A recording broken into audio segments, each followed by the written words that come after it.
First of all, let's look at the handouts I have given to you, just to give you some general information about the course. In the course guidelines, I underline my aims as to teach the basic tools of classical and quantum statistical mechanics and to demonstrate how thermodynamic laws and results may be obtained by using the statistical mechanics. And of course, my second aim is to demonstrate how thermodynamic laws and results,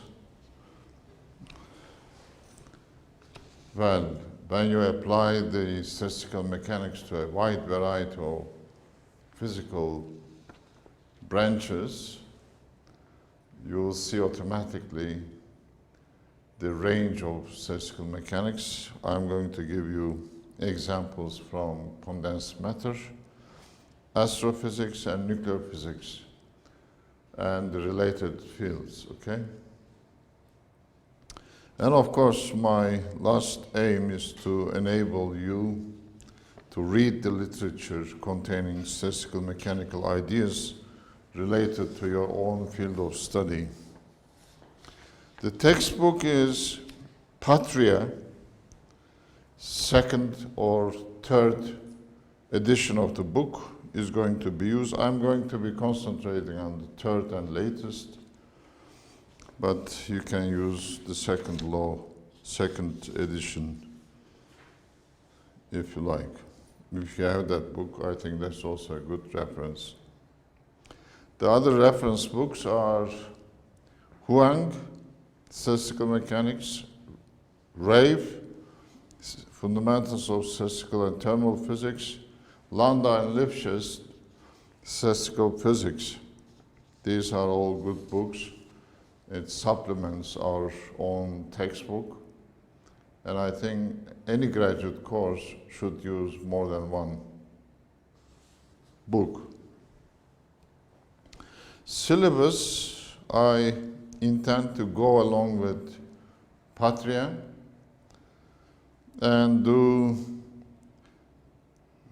8 almost chapters dealing with the ideal systems, but I'm going to be a little bit fast on those so that I have enough time for interacting systems. Interactions between particles are responsible, for example, for phase transitions, and we have to do them to really understand the wide scope of statistical mechanics. Well, the other administrative things are summarized. Homeworks are going to be given. 2 midterms and a final will complete our grading efforts. So that's the course guidelines. I have also given you a questionnaire. I want you to fill that in so that I know how much you know and what books you have studied, okay? Please fill that in and give it to me in the break. Now let's go to the main subject of statistical mechanics. But before that, I have to ask you a question. Should I assume that you know statistical thermodynamics, which is the undergraduate course in this department? Do you know statistical thermodynamics? Eh? Why? Did you take it from this university? But you are not sure whether you know it or not. I have failed. You failed it. How can you come? Rest exam. I see. So, well, I usually will assume that, but I'll try to make it a complete course, so you don't need to go to any other lecture notes. If you would like to do that, you are perfectly welcome to do that, but I will try to be giving a complete set of lectures. So it will be self-contained, self-explanatory, but if you need anything that requires the previous knowledge, you can stop me and ask questions. So asking questions is the most important thing you can do in physics, okay? If you just sit there and take notes, I think it will not be a good attitude towards physics, okay? This is not a lecture to sit and take notes only, but we should interact during the class. You should stop me, ask questions whenever you like, okay?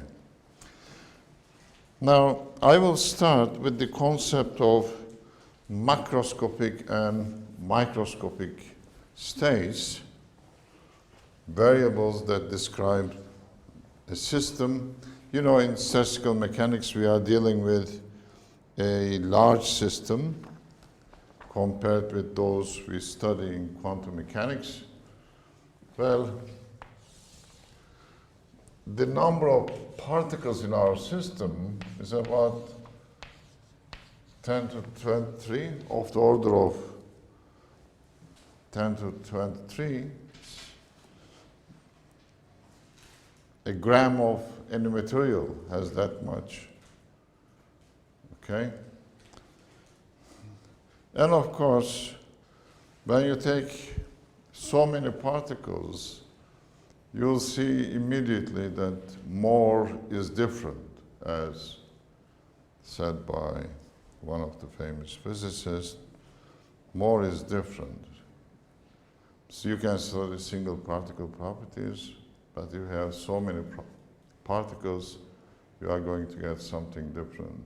The physics will get more challenging in some sense, okay?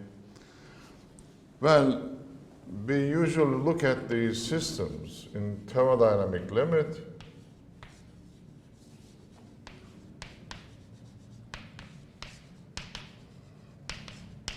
where the particle number is going to infinity, very large number, and the volume goes to infinity, but the number density stays constant. Okay? That's the thermodynamic limit. Well, in this limit, of course, the extensive properties of the system, some properties are extensive,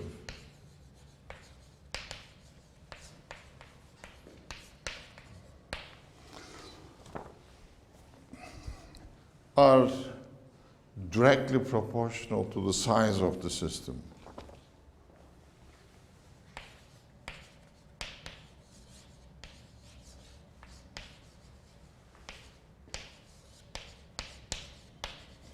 Well, that means proportional to number of particles and volume of the system. That defines the size, isn't it? So, intensive properties, on the other hand,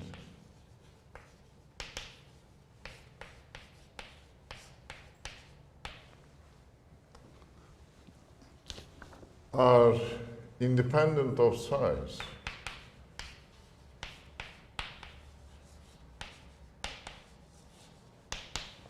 Okay?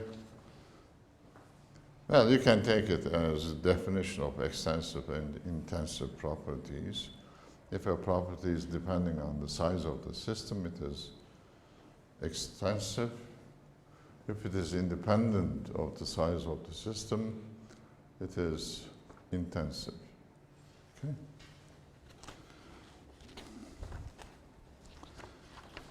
Now, let's write the total energy and number of particles. Of course, we are going to take the particles non-interacting.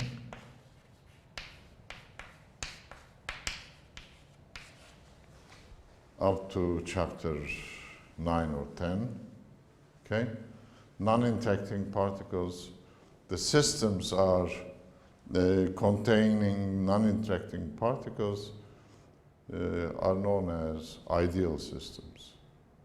Okay? Ideal gas, for example, is a collection of atoms or molecules which are not interacting with each other. They are, of course, in real life, they are interacting, but we are assuming no interactions to make the analysis of their physics easy. Okay?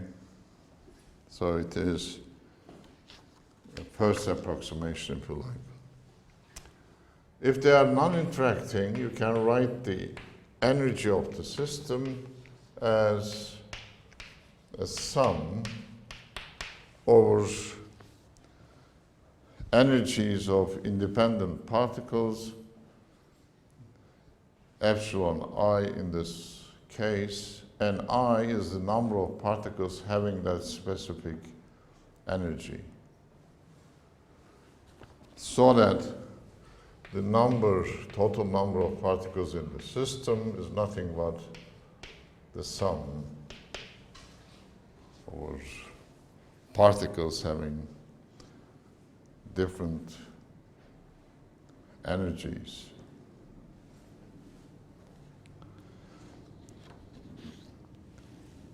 So when you look at the system quantum mechanically, of course, you immediately underline the fact that the energies are discrete, aren't they? Do you know when the energies are discrete, quantized, in other words? Do you know the rule for quantization of energies? So if you don't ask questions, I will ask questions, okay? That's the rule in this course. What is the reason for quantization of energy of a system or as an individual particle? Do you know this? Have you studied quantum mechanics?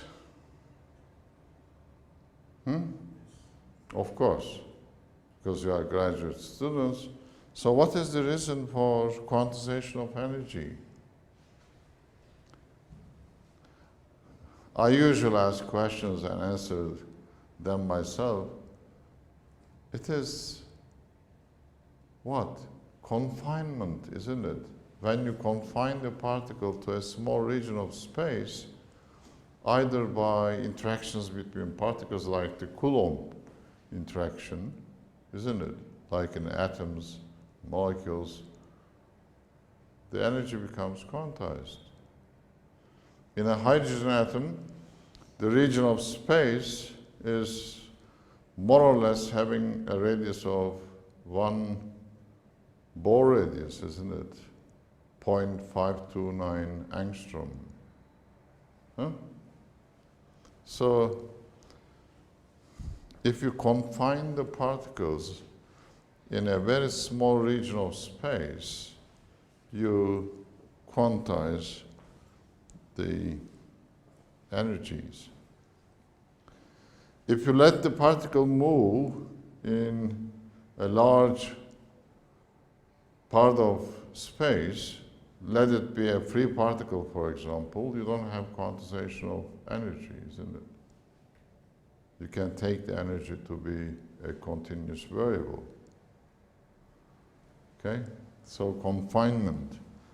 Well, the confinement means if you put the particles in a box, like a gas in a box, you are quantizing their energies depending on the length of the box, okay, isn't it? Of one side. So, in quantum mechanics, these are quantized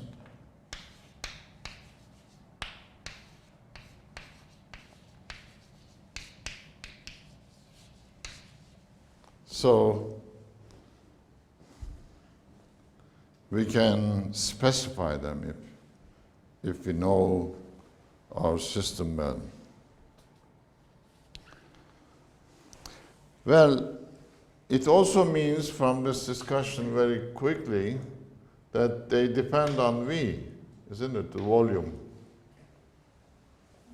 Confinement means small volume, so the energies are volume dependent. Extremely important. If these individual energies are quantized, then the E, total E, is also quantized, isn't it? Can also be quantized. Now, if the volume is large, then you can treat these energies as continuous. You should really understand this, because you usually, later in the course, you are going to turn summations into integrals by assuming that the volume is large, the volume you are dealing with is large, and you are taking energies to be continuous variables. Only in that case you can change a sum into an integral, isn't it? Okay. Now, in this case then, if you can treat them as continuous variables, then you have number of particles in your system, volume of your system, and the total energy can really describe your system macroscopically, isn't it? So we call these, well, set of these values defining a macro state.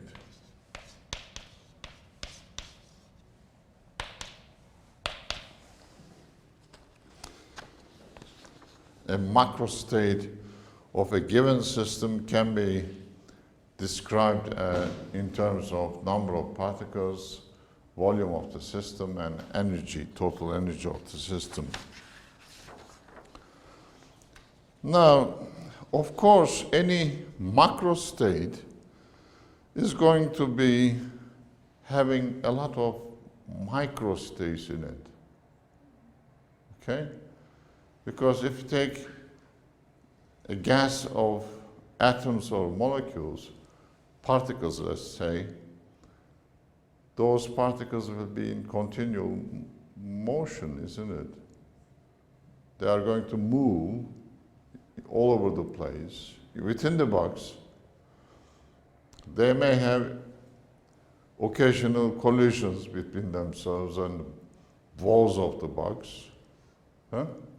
So their microscopic motion will be quite rich, giving out probably the same macro state. So let's look at this concept of microstates then a little bit closely, and I'll give you a toy example to really make you understand what the microstates are. Okay? Let's take a very simple toy model of 3 particles with spin 1/2. 3 particles with spin 1/2. It is, of course, nothing to do with our large real systems, but gives us a pedagogical example that gives us a nice idea of microstates.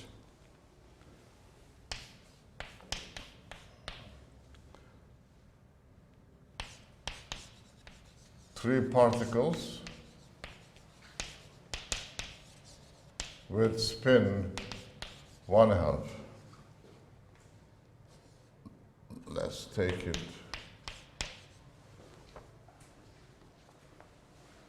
talking about fermion in this case, isn't it? Let's take an external field, magnetic field, along z-axis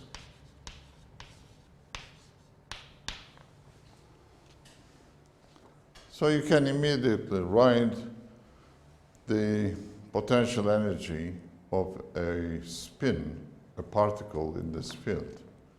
What is that? It's minus mu dot b, or mu dot h, isn't it? So energy then is going to be minus mu h, if spin up, that means along z,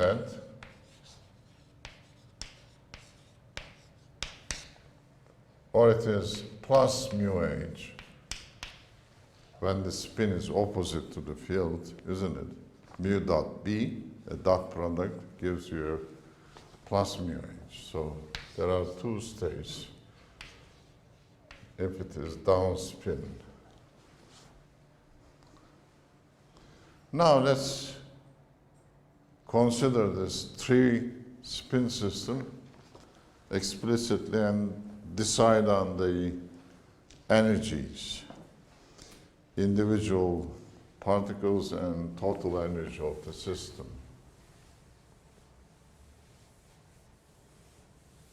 So I am trying to make a contact with your earlier course so that we understand the basic ideas. Now, let's take the individual possible states of the system. Well, quantum numbers, if you like, and total magnetic moment or total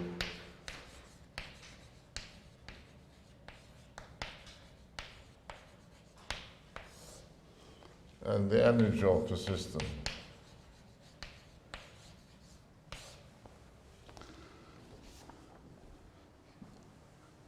The first state, I will show the up with plus, down with minus, okay? The first state, let's number them.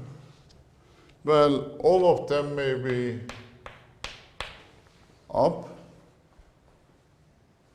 If all of them are up, each one will contribute an energy minus mu h, what will be the total energy? Minus 3 mu h, isn't it?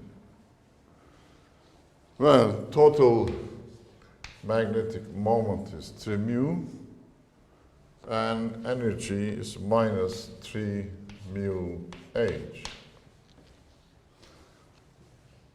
The second state could be that one of these spins are down, as in the following three examples.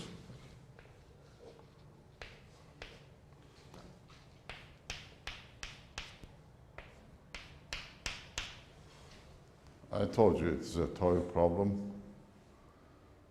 Well, if one is down, it cancels one of the remaining two.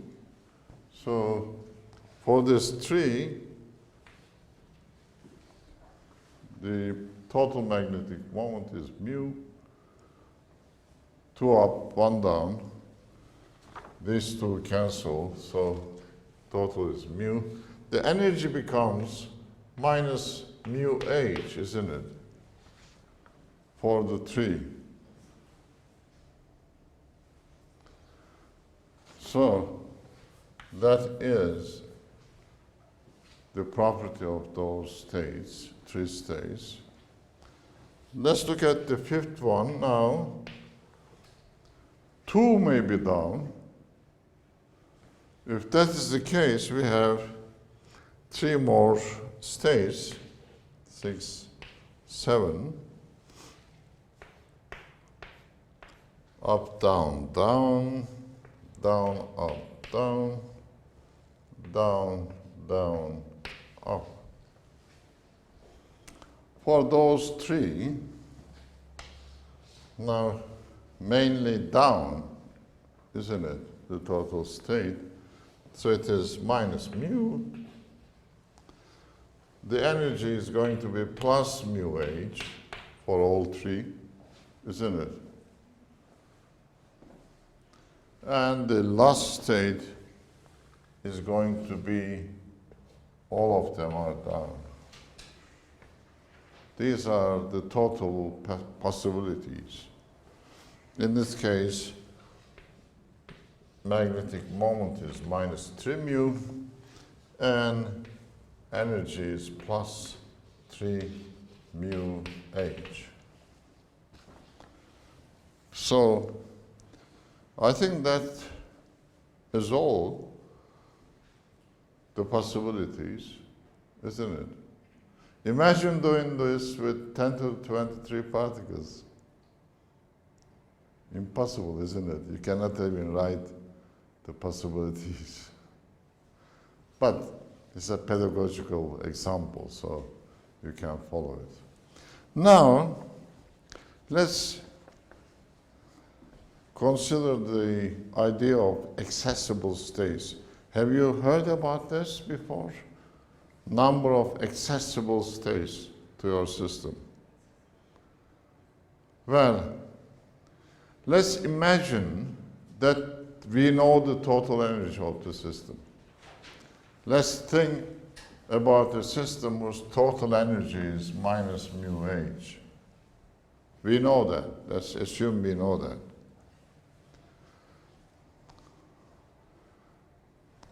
If the total energy is minus mu h, are all these states available to the system? The system cannot be in this state, cannot be in any one of these three states because total energy is minus mu h. They don't match. It cannot be in that state too. It can only be in these three states. Huh? That's the concept of accessible states to the system. It may have a possibility of more states to be in, but if you fix the total energy, the number of states available to the system may be smaller, isn't it? As in this case, instead of 8, it has 3 accessible states. Okay? That is the concept of accessible states.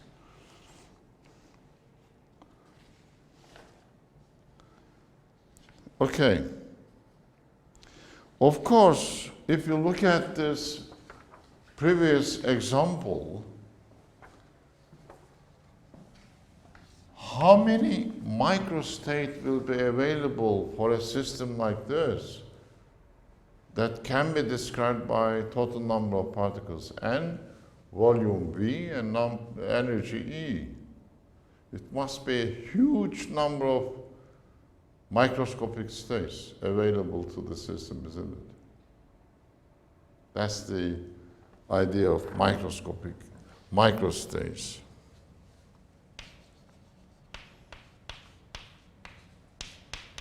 A huge number of microstates.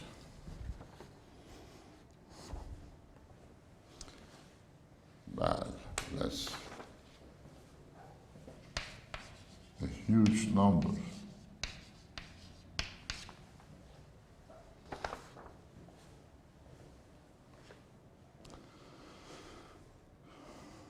In quantum mechanics, of course, you have to define the system by a wave function that involves all the positions of the particles in your system corresponding to the same energy E.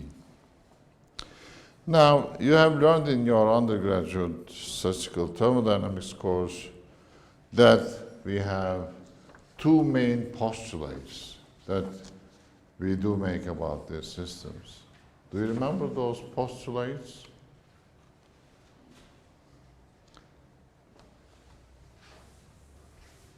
Now, yeah?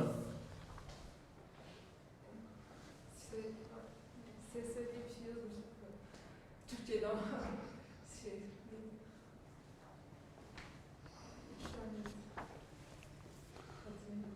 Okay, let me remind you that it is nice to remember what you have done before. If you don't remember them, just go back and read your lecture notes. Okay. Now the first postulate is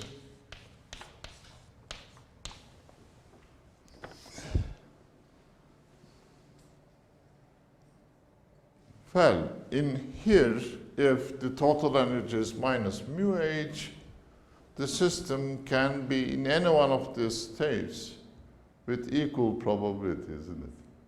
There is nothing that separates these microstates from each other. Huh? That's postulate number one. So it says, at any time t,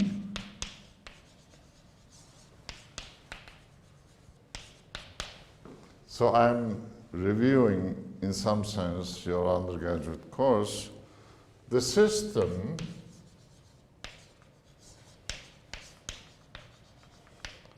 is equally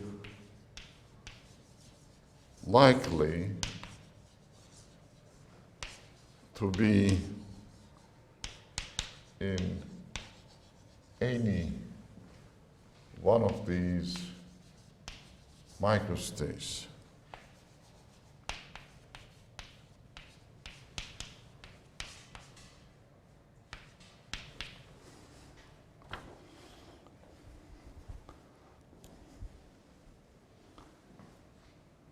Well, you can read this. It is an extremely important postulate.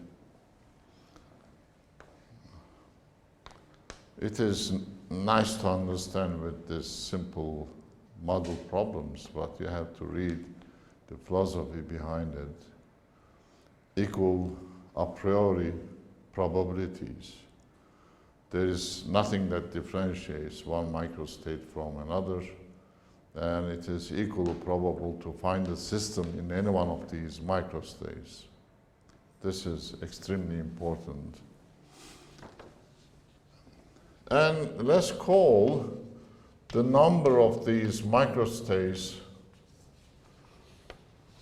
all possible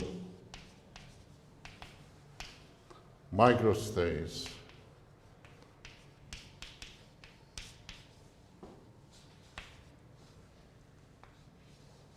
omega,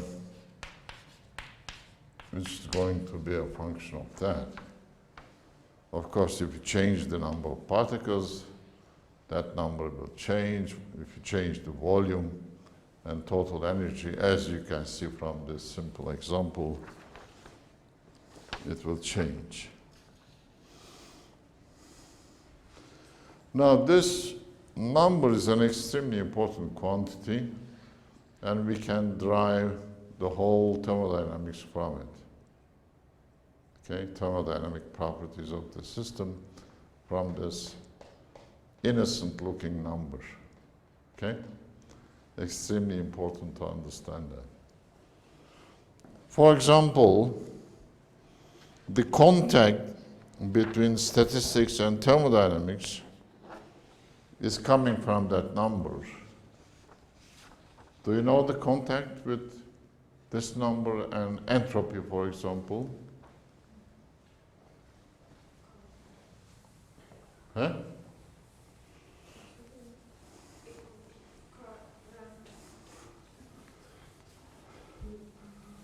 You are going to remember something if you try a little bit harder. The entropy, you have seen this, I think. It is Boltzmann constant times the logarithm of this number. Well, that number can be huge, like 10 to the 23, but if you take the logarithm, it is 23, isn't it? Have you seen this before? Yeah, all of you have seen this. Well,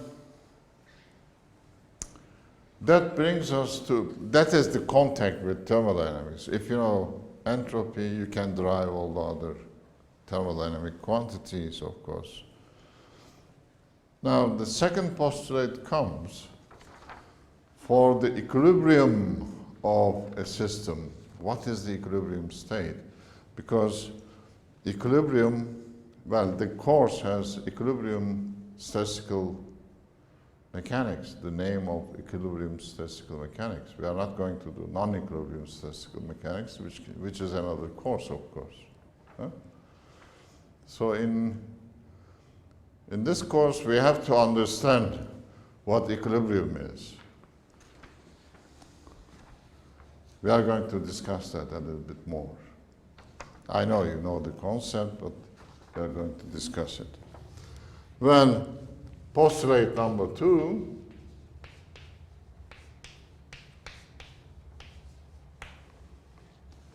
equilibrium of the system corresponds to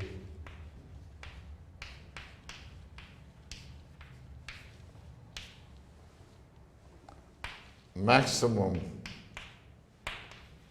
omega. That means maximum entropy.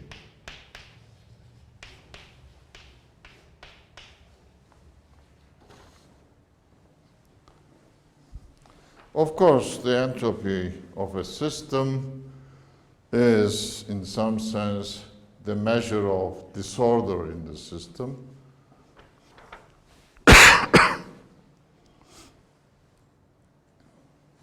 And here, the equilibrium corresponds to a maximum entropy.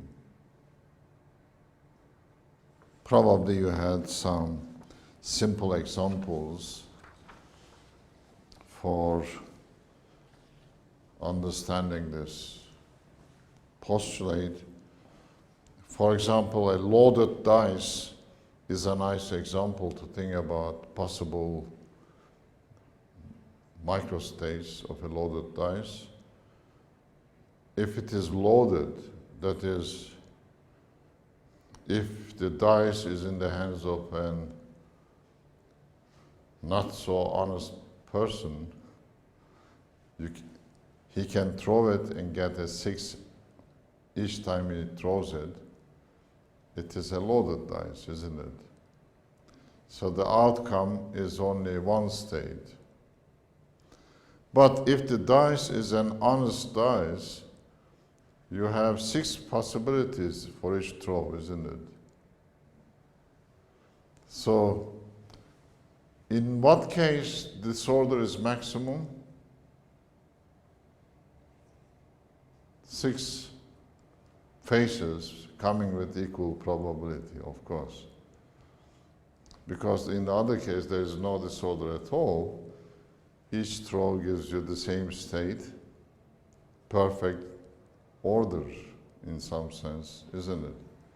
So what is the entropy in the one state case? Looking at that expression, logarithm omega, logarithm 1 is 0, isn't it? ln 1 is 0, so entropy is 0 in that case. It's perfectly ordered state. But in the other case, honest dice, you have what? ln, you have 6 states. So it is maximum in that case, isn't it? So in that sense, we really understand, again, a toy example, but it gives you an idea of disorder and its relation with entropy, isn't it? So, yes, it is related to disorder in your system. Now, do you have any questions with these topics? Anything that you want to ask? We have to interact, you remember? So, equilibrium, for example, if I have 2 two systems in contact with each other, and the contact only allows a energy transfer from one to another, of course, from the subsystem with larger temperature, there will be a heat transfer to the low temperature system. When is the equilibrium going to be established?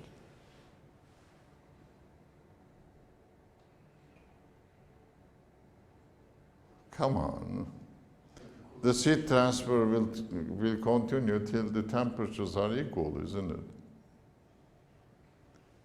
Now, if I let this separator between two systems move at the same time, when is going to be the equilibrium between these two systems, or the total system will be in equilibrium when? If the separator is movable, it depends on the pressure on both sides, whether it's going to move from a higher pressure to a low pressure region. So the equilibrium will be established when the pressures are equal along with temperatures, aren't they?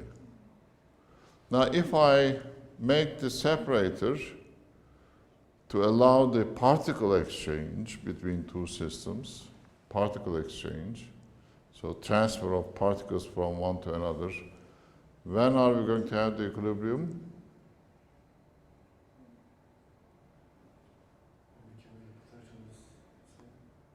Exactly, very good question, answer.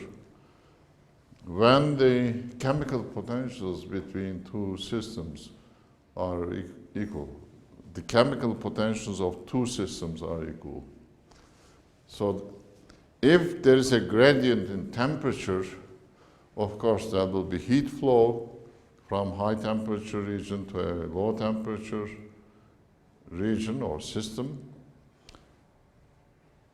And if the chemical potential is high in one system in contact with a low chemical potential system, particles will flow from the high chemical potential to low chemical potential. Isn't it? Do you remember this? Have you done this before? Yeah, of course you have done it.